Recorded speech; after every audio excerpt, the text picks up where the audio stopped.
Un ambassadeur du roi des rois est comme recouvert de l'autorité de son maître. Ce n'est pas avec ses capacités propres que Moïse ira de l'avant.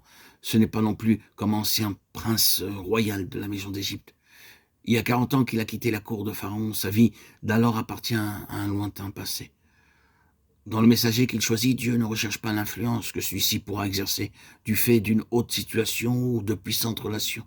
Pour Moïse, ces choses sont maintenant inexistantes. Il doit aller de l'avant uniquement avec l'autorité et la puissance de Dieu. Dieu lui répond, « Je serai avec toi. Quand j'irai vers les enfants d'Israël et que je leur dirai, Dieu m'a envoyé vers vous, et qu'ils me demanderont quel est son nom, que leur dirai-je » Exode 3,13. Le Seigneur est patient. Avec quelle douceur il répond à Moïse qui veut se dérober, lui montrant que ses craintes ne sont pas fondées. Lui-même mettra ses paroles dans la bouche de Moïse. Moïse n'aura qu'à dire à ses frères que Dieu lui est apparu et qu'il l'a envoyé vers eux. Puis Dieu lui dit exactement ce qu'il devra faire. Il lui annonce que Pharaon le recevra. Il avertit que ses démarches ne seront pas immédiatement couronnées de succès. Mais Dieu agira en faveur de son peuple. Et au moment voulu, les Israélites sortiront d'Égypte, non comme des esclaves qui s'enfuient, mais à la vue des Égyptiens et chargés de leurs dons. Lorsque Dieu entreprend quelque chose, il s'en acquitte de façon royale et à la vue de tous. Israël aurait été trop heureux d'échapper n'importe comment à ceux qu'il avait réduits en esclavage. Mais lorsque Dieu délivre son peuple, il le fait de manière triomphale, à main forte et à bras étendus. Si nous, ses enfants, nous voulions recevoir et recourir à lui comme à un père et à un roi, lorsque nous nous trouvons en quelques graves difficultés, même si nous y sommes à cause de notre folie ou de quelque action mauvaise, il agirait en notre faveur et aplanirait nos difficultés de manière parfaite et digne d'un roi.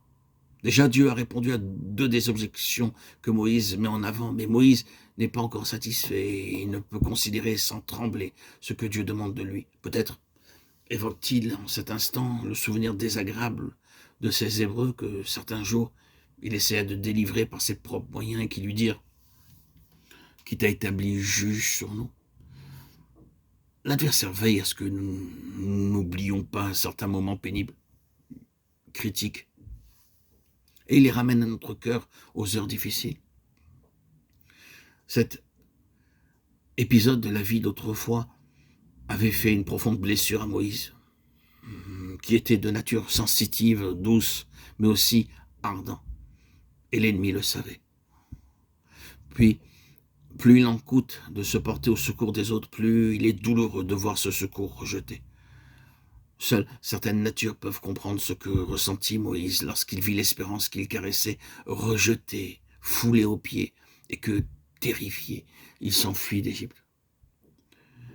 Être envoyé vers le peuple qu'il avait rejeté, la pensée de l'Égyptien tué et honteusement caché dans le sable revient aussi sans doute dans l'esprit de Moïse en cette heure décisive. Certes, aux yeux de Dieu, ses motifs étaient purs, mais lui-même se reproche sa folie.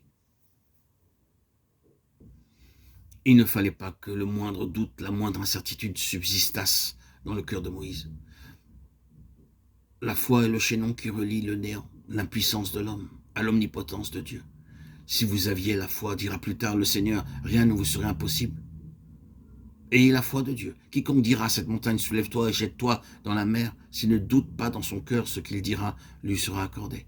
Marc 11, 22, 23. Moïse ne doit pas douter un seul instant que ce qu'il dira sur l'ordre de Dieu s'accomplira.